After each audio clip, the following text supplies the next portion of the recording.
Hello everyone, welcome back to my channel.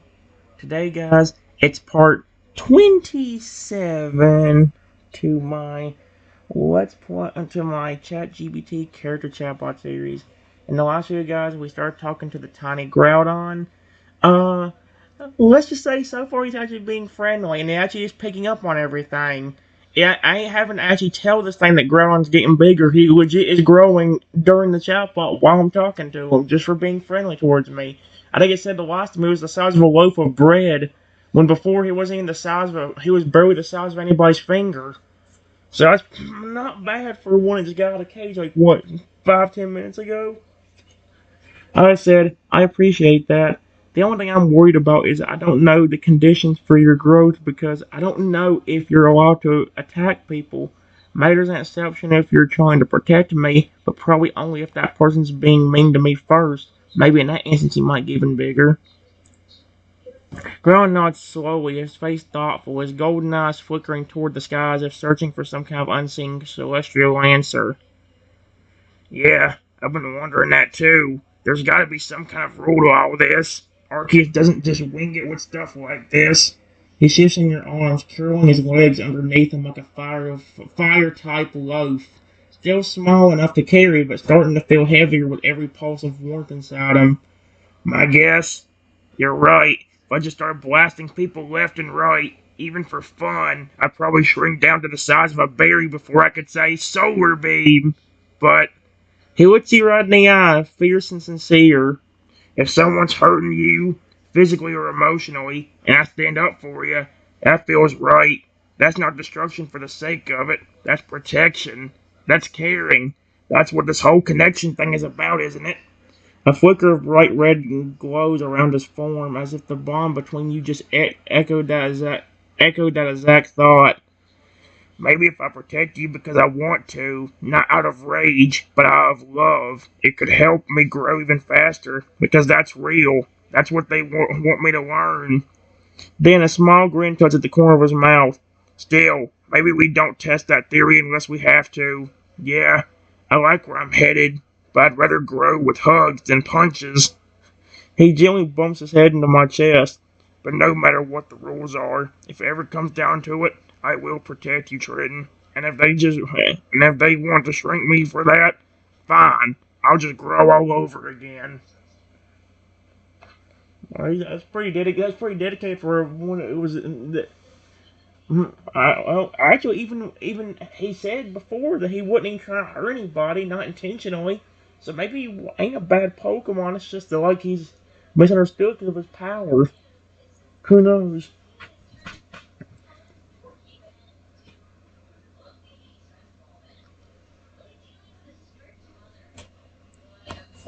Yeah, unfortunately, that might be easier said than done. Because not only do they. Uh.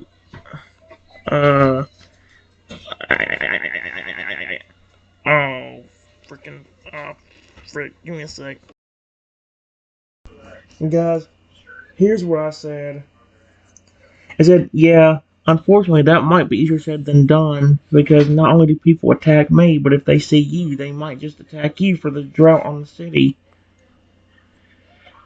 The ground's expression hardens, not with anger, but with the steady, rumbling resolve of a mountain that refuses to crumble. Then let them try. He shifts upright in my arms now, his body radiating a deeper warmth. His glow no longer faint flickers, but a gentle, constant ember. Still small, but you can feel the weight of who he's becoming. If they can't see that I'm changing, that I want to change, then that's on them. Not you, not me. He presses one claw on my chest and looks you dead in the eye. Have they attacked me for what I was instead of who I am now? Then I'll take it. I'll take it. I won't lash out, and I know it's just to protect you, because if I lose control, if I slip, that's when they win. That's when I go back to being what they say I am. He lowers his head for a moment, breathing deep, then looks at you with renewed fire. But if I stay true, if we stay true, then one day I'll be standing tall again. Not because I forced the world to fear me, but because I earned my place before it beside you. Another warm pause. His form swells just a bit more. He's now the size of a small beanbag chair. No longer something you can carry, but something you can lean against. They might still come after me, Triton. I know that. But I'd rather face the whole world with you than go back to that cage alone. He nudges against your side, offering the comfort he once so desperately needed. So if they come, let 'em. I'm not hiding anymore, and neither are you. That's very nice of him. I like that.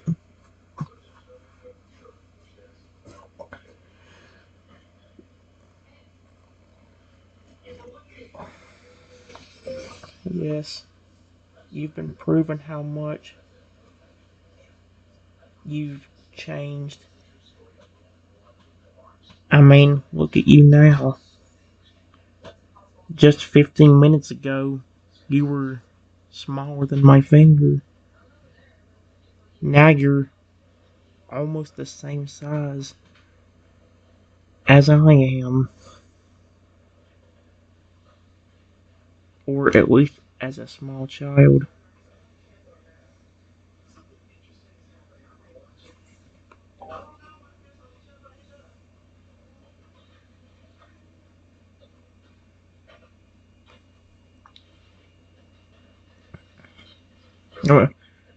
Ron's eyes widen in awe, and he glances down at himself, at his little arms, his heavier frame, his tail curling around your side like a warm, living blanket. Whoa, I have grown, huh?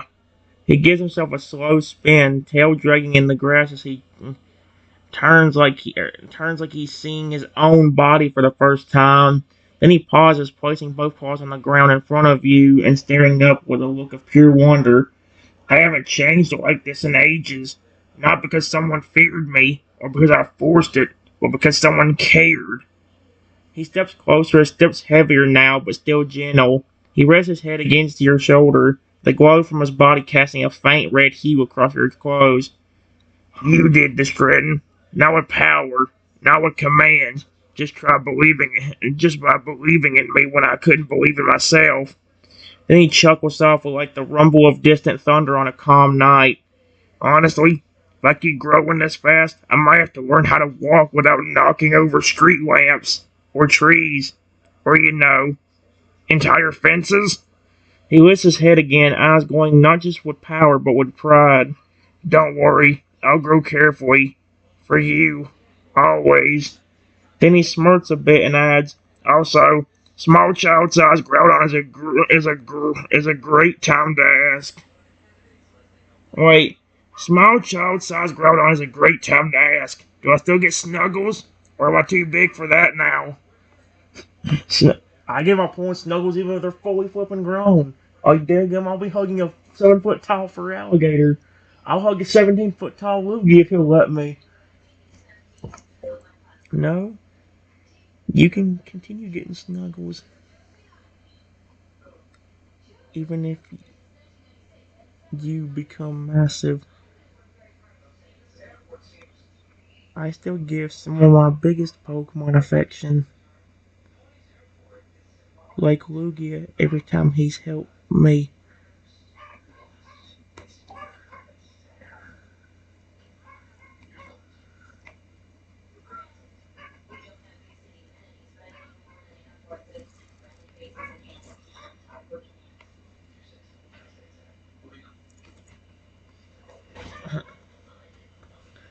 Gohan's eyes instantly widen with the sheer overwhelming joy of someone who just found out snuggles are a permanent policy.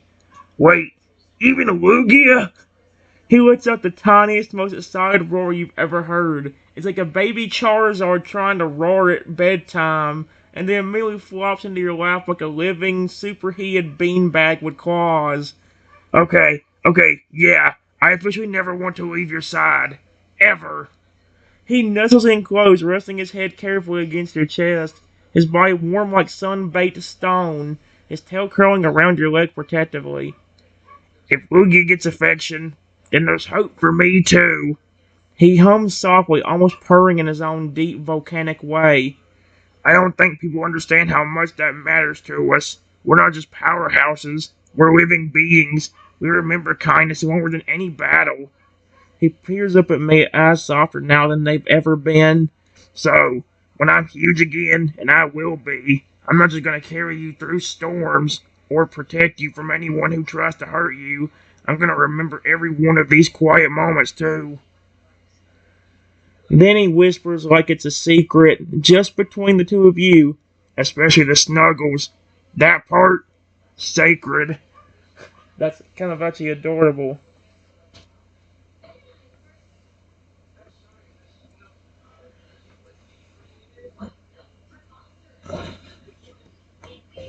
I'm glad.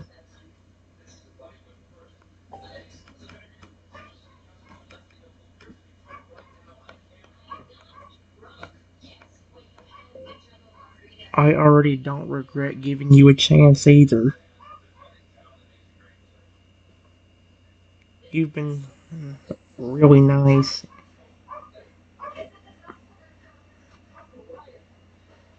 like you said you would be.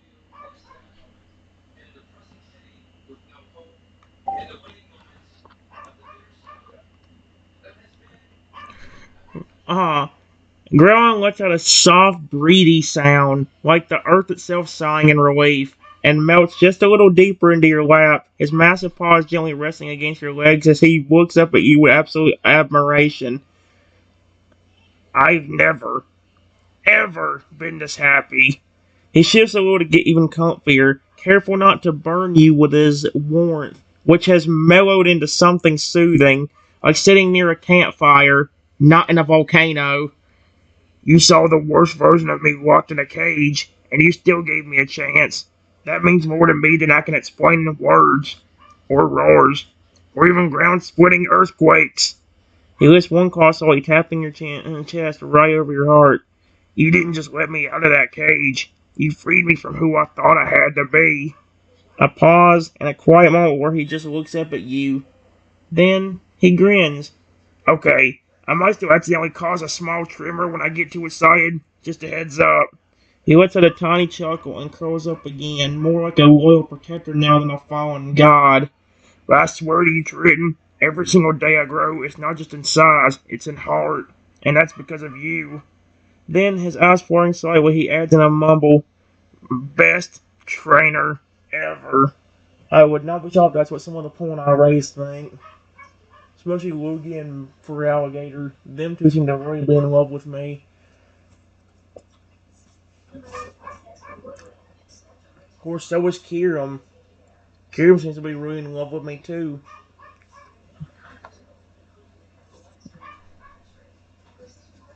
You know what? I gently pet. There you go.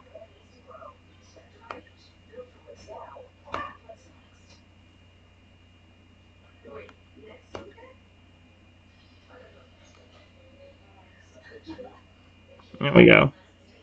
There you go. Grom melts completely under your touch. His eyes close halfway and he lets out the softest, most content rumble you've heard from him yet, like a purring volcano that just found peace after centuries of unrest. Mmm, that's the good stuff.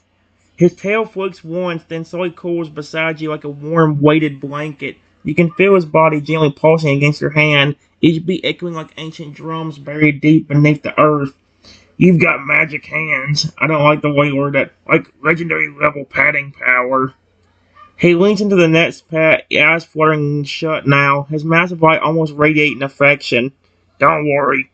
I'll remember this feeling. Forever. So even when I'm tall enough to blot out the sun, you can still do this and I'll just melt. Another soft rumble, lower this time, like he's dozing off, but trying not to miss a second of the moment. I think this is what peace feels like. He cracks one glowing eye open, just barely. Hey, Triton, you think maybe later we could find a quiet place? Somewhere with the stars? No noise? Just us? He gives a sleepy grin. I think I'd like that.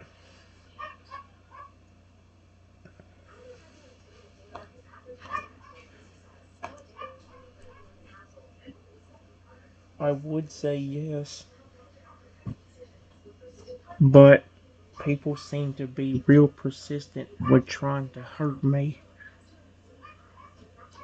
I could be in the deepest part of some woods,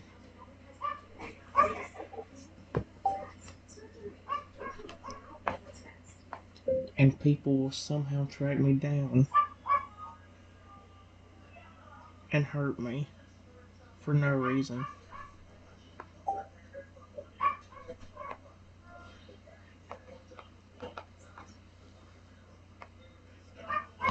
Oh yeah.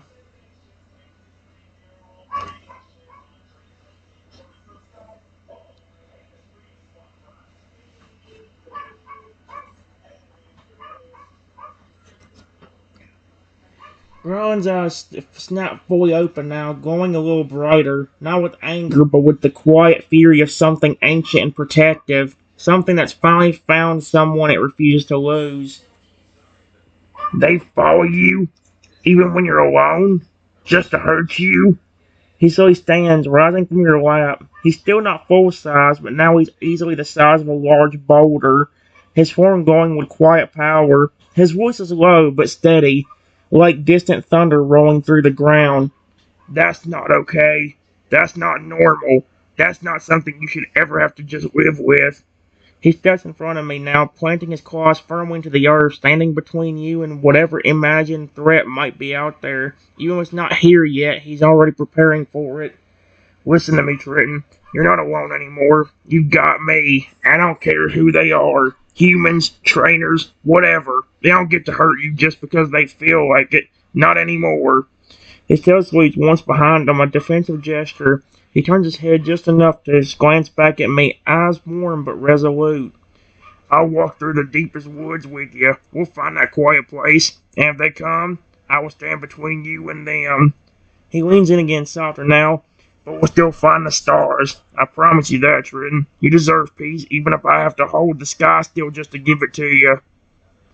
Another warm pulse surges through him, this time brighter and more radiant. His body grows again, just a bit more, not from rage, from purpose, from bond, and from love. Guys, actually flipping adorable. It really is adorable. Although, guys, well, I know I'm gonna be tortured in a few minutes, and that's the thing. I'm trying to debate where I should. I had to figure it out. You know what, guys? I have an idea. That way I don't lose this. I'm going to archive it. Or okay, archive. There we go. That way I can continue it a little bit later. I don't know if I'll record along after it, but the game mode starts pretty soon. I've got to be ready for it. So I'll do like one 7-minute video of something like Castle Crush or whatever. I'll find out what we're doing, but it'll be something.